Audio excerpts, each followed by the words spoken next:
Welcome to MI Magazine Presents Soul, a weekly entertainment show on fashion, arts and culture, mental health, relationships, travel, and food. Our weekly co-hosts are Carla Hill, Dr. Delvina Thomas, and Chef Irie.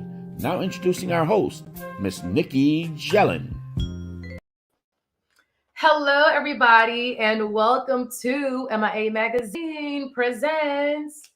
So I'm your host. I am Nikki G. Nikki says YOLO, and we are here every single Wednesday at 7 p.m. And I want to start the show by giving a big shout out to Jill Tracy from Hot 105. Thank you so much. We love you here. Check out her show every weekend. Check out her Instagram page for the times. Again, Jill Tracy, we love you, boo. So y'all, really quickly, it is actually the 305's anniversary. So the 305 turned 125 on July 28th. Okay, so happy birthday, Miami. Happy birthday. So beginning Monday, there are like a few activities happening throughout the week, which ends on Sunday. So to see what's happening for free events and ticketed events, visit MIA125.org. Again, to see what's happening, visit MIA125.org. And can you guess what day is Miami's birthday? Leave it in the comments. Let's see what you say. I'll give you a hint. Obviously, it's in July, but what day and what year? So let me know. Now, we have a special guest tonight. She's an author, a business mogul, a speaker. She is also a playwright. So I'll be speaking to her in about the next 10 minutes. So sit tight. And now a word from our sponsor. So Soul is brought to you by the African American Black Alzheimer's Disease Initiative at the John P. Husband Institute for Human Genomics, University of Miami Miller School of Medicine. If you are someone that is experiencing loss of memory or memory problems, or if you know someone who has those problems, please contact their research team for more info at 877-686-6444. Again, the number is 877-686-6444. Now let's get the show started, y'all. So now over to my first co-host. She's our mental health and wellness advocate. She's also the host of the Brain Love podcast. So Dr. Delvina Thomas. Hey, Nikki. How's it going? It's going well. Are you ready to take the couch? I'm ready. Let's do this. So let's see. Can anyone guess what I would like to talk about tonight?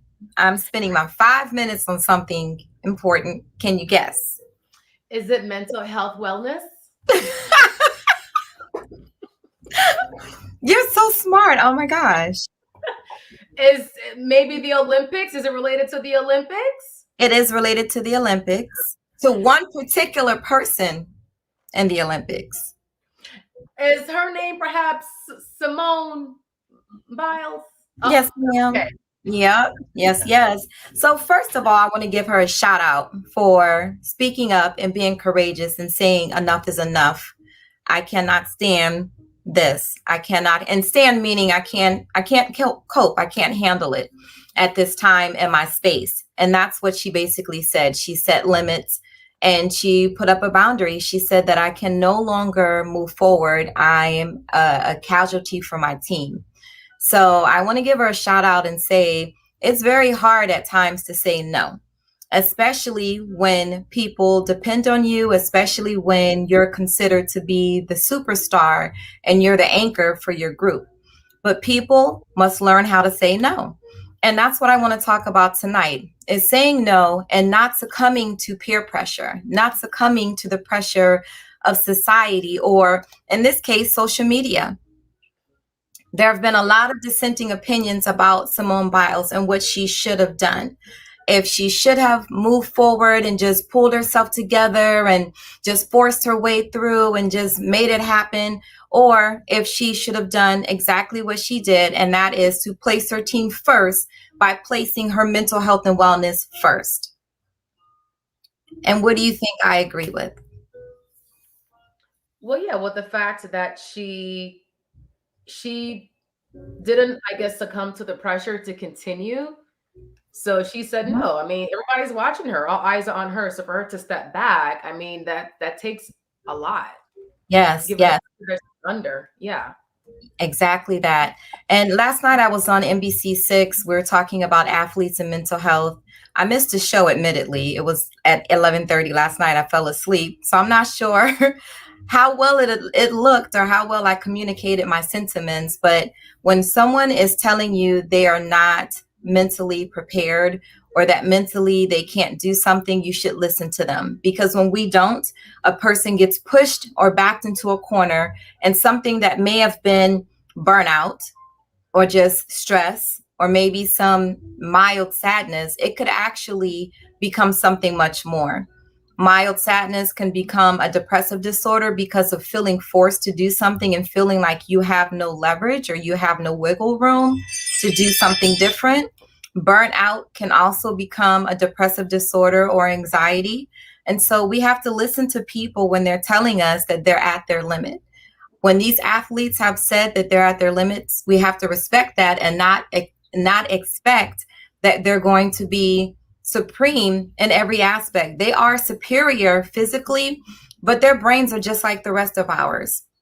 There are things you can do to enhance your brain function, to help you concentrate better, to help you memorize things or retain information better, to help you read faster. But there really is not a muscle exercise for your brain like what you would have with increasing your endurance in running or doing cardio or lifting more weight.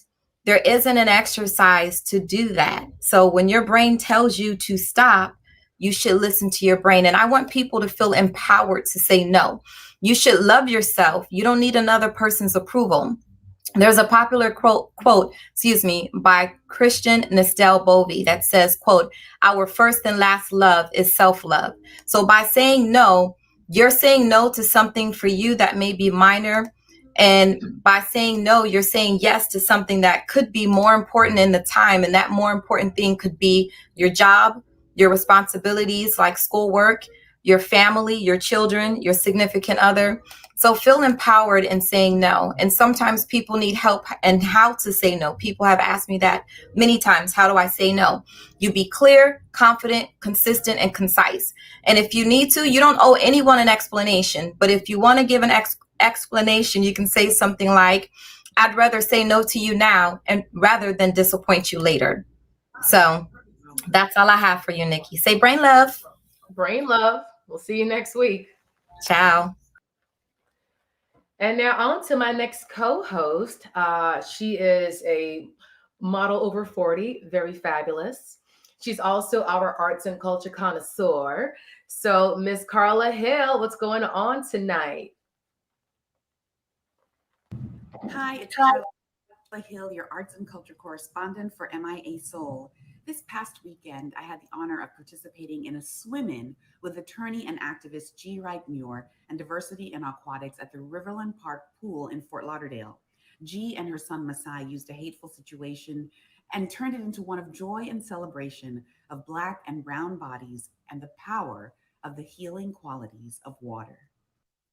While going out for their usual mother-son swim, G. Wright Muir and her son were racially profiled and verbally accosted by a white woman at a historically Black pool in Fort Lauderdale, Florida. NBC News reported on the racist experience that happened to G. Wright and her son and added the following data.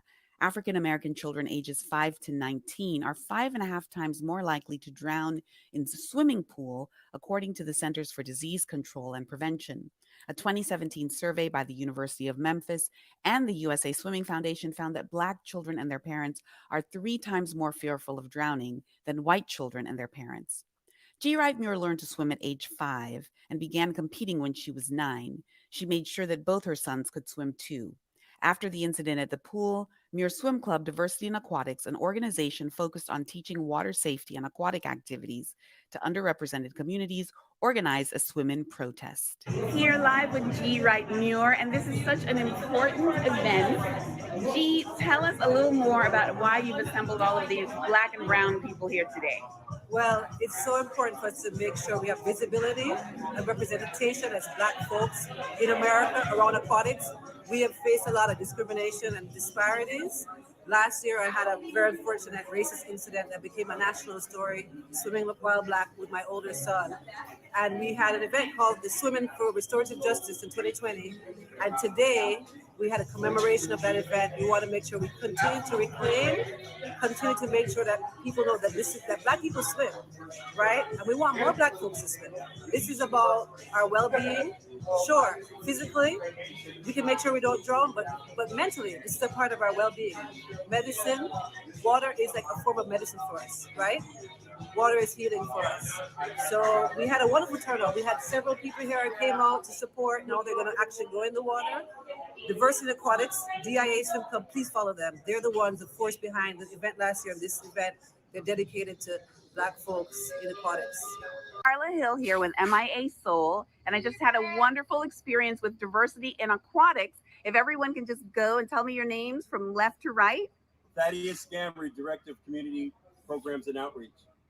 Lieutenant Ken Rowland, Chairman of the Board for Diversity in Aquatics and CEO for CPR, etc. And Dr. Miriam Lynch, I am the Executive Director. Nesty Vega, Scuba Council Chair.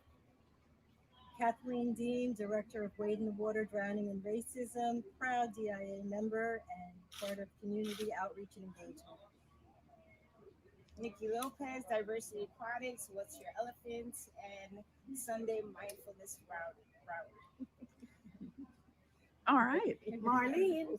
Hey, Marlene. So very quickly. Beach meditation practitioners. Oh, beach meditation practitioner. That's beach important. meditation 30 seconds on diversity in aquatics and why that's important. Why was this important today?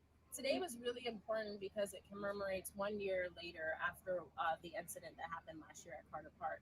For us at Diversity in Aquatics, we are a network, as you can see, that helps save lives, but also create opportunities in aquatics. So we do that through certifications, learn to swim, exposure to scuba, rowing, and more in aquatics. And we want to bring that, the positive part and the opportunity part, to our communities, which we know that there exist disparities and gaps within that are historically linked.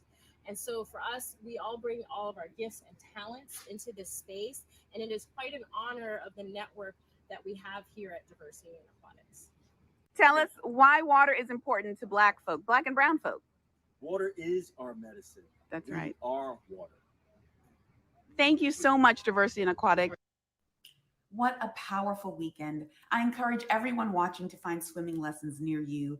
It's especially important to teach our children to swim and about water safety in Florida. Be sure to follow Diversity in Aquatics on all social media platforms. Thank you to G. Wright Muir for sharing her story. I'm Carla Hill. I'll see you next time on MIA Soul. And now on to my next co-host. He is a personal and private chef. He's also a host on Taste the Islands on American Public Television. So Chef Irie, happy Hump Wednesday. What are we talking about tonight? What's going on, Nikki? Yes, Hey. it's Happy Hump Wednesday indeed. Yes, and salute to all you lovely people out there. Kudos to Diversity in Aquatics, because you know I love to know that I can go to some pool and just swim freely and not be harassed. Thank you, Jesus. So, Nikki, what's your favorite meal of the day? You're gonna laugh. Mm-hmm. What? Favorite meal of the day? Technically, red pea soup. Well, not the actual dish, but the actual meal. Breakfast, lunch, dinner, snack. You know, what's your favorite? You know, of the day. Which one? Which one? Oh, I see. Lunch. Lunch. Mm-hmm. All right, cool. Well, you know, we talking about breakfast today, Caribbean style breakfast. Yes, it's all good, girl. Lunch is good. I love lunch too. But you know, the Caribbean, you know, we have a host and a plethora of things and a diverse, you know, menu selection from the Caribbean. And you know, one of the good things about, you know, foods from the Caribbean, you know, we utilize, you know, everything that we have on the islands. You know, so our breakfast, lunch, dinner oftentimes utilizes these ingredients. All right, so who we gonna start off with? All right. Boom, boom, boom, boom. We got mango from DR, Dominica Republic. And what is mango? So mango is mashed boiled plantains, season them up, boom, with pickled red onions, and serve that with the salchicha, which is Dominican salami, and fried white cheese. Ooh. And if you feel so inclined, you can top that off with a fried egg. Delicious stuff, I tell you. Yes. So next time you're in DR, get you some mango. Who we got next? So I know a lot of y'all go over there to Bahamas, and all you're looking for is some conch and some conch stew and some fried conch and blah blah blah blah. But trust me, you gotta get up with this grits, girl. You gotta get up with the grits. I'm talking boiled fish and grits with Johnny Cake. We talking grits with corned beef and steamed sausage, or we talking about grits with fresh tuna. What? Oh man. But wow. The boiled fish is like, the thing, man. It's cooked in a nice spicy citrus broth, and you get that yellow grits and them Johnny Cakes hot with some butter. Trust me, you be in the Bahamas for a long time, don't want to come back, girl. That's what I'm talking about, Bahamas breakfast. All right. So, we live down here in South Florida. And, South Florida, is diverse. So you can't have breakfast down here and not visit a Cuban restaurant. I'm just saying, you got to have some Cuban. And if you ain't having some cortadito or cafecito or café con leche. Those are nice, the basics. Cortadito and café con leche with the pastelitos, guava pastelitos or cheese pastelitos. Oh, this is good. Or you can have you a sandwich, Cuban sandwich. Egg, ham, pork, boom, together in a sandwich. Oh my God. And you gotta have some tostada and some croquetas.